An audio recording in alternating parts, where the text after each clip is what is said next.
اب ہم ایک اور ریفرنس دیکھیں گے، متی کی انجیل 28 باب اور اس کی 11 ہے۔ متی کی انجیل 28 باب اور اس کی 11 ہے۔ میری گال سمجھ آ رہی ہے؟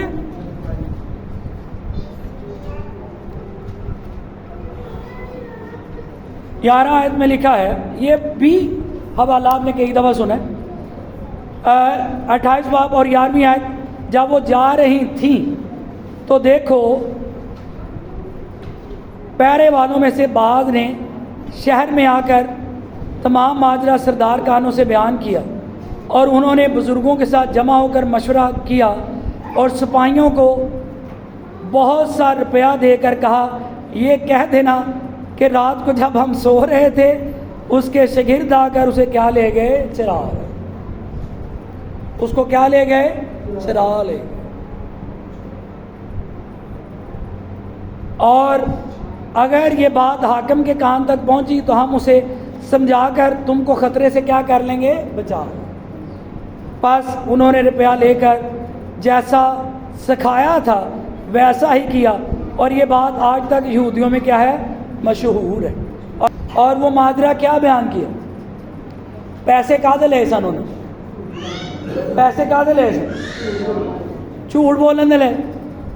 اب مجھے یہ بتائیں کہ ان کے جھوٹ میں زیادہ دم تھا کہ اس جی اٹھنے میں زیادہ دم تھا؟ اور اس کے جی اٹھنے کی خبر کہاں کہاں تک پہنچی؟ آج سب سے زیادہ اس کے جی اٹھنے پر امان رکھنے والے تھے۔ اس کے جی اٹھنے پر کیا ہے؟ امان رکھنے، نہ کہ اس من گڑت کہانی پر امان رکھنے کہ اس کے شاگرد اس کی لاش کو کیا کر گئے؟ چرا کر لی۔ اس سے ہم نے کیا انالیسس کیا؟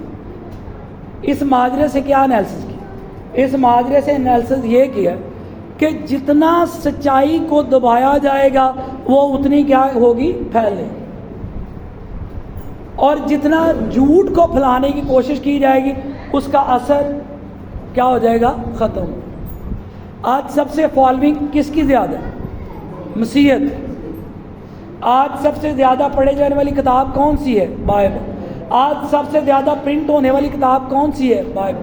آج سب سے زیادہ بکنے والی، خریدی جانے والی کتاب کون سی ہے؟ بائبل۔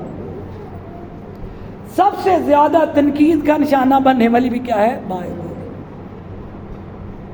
اور سب سے زیادہ تحقیق کا یعنی تحقیق اور تحقیق پر مجبور کرنے والی بھی یہی کتاب، اور جس نے اس پر تحقیق کی ہے وہ اس پر یقین لانے سے پیچھے نہیں رہا۔ جو اس کو جان لیتا ہے وہ پھر انہوں مان لیتا ہے۔ اس لیے اگر ہم اپنی خودی کا انکار کریں گے اور وہ لوگ جو دنیا داری کی گرفت میں ہیں اور وہ ہمیں کہیں گے کہ ہم نے اس کا پرچار نہیں کرنا، ٹھیک ہے، آپ اس بائبل کو نہ سنیں نہ سنائیں، ہم نے ان لوگوں کی باتوں پر یقین نہیں، ہم نے بلکہ زندہ خدا کے کلام کو کیا کرنا ہے؟ مان۔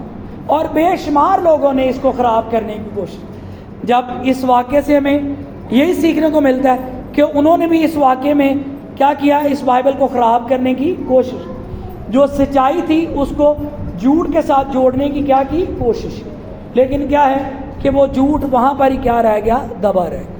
اور جو سچائی تھی آج بھی اس کے ماننے والے، بلکہ پوری دنیا یہ مانتی ہے کہ وہ زندہ آسمان پر کیا کر لیا گیا ہے؟ اٹھا، اور پھر آئے گا، پھر آئے گا۔ بلکہ بہت سی قومیں اس بات پر کیا کرتی ہیں؟ یقین رکھتی۔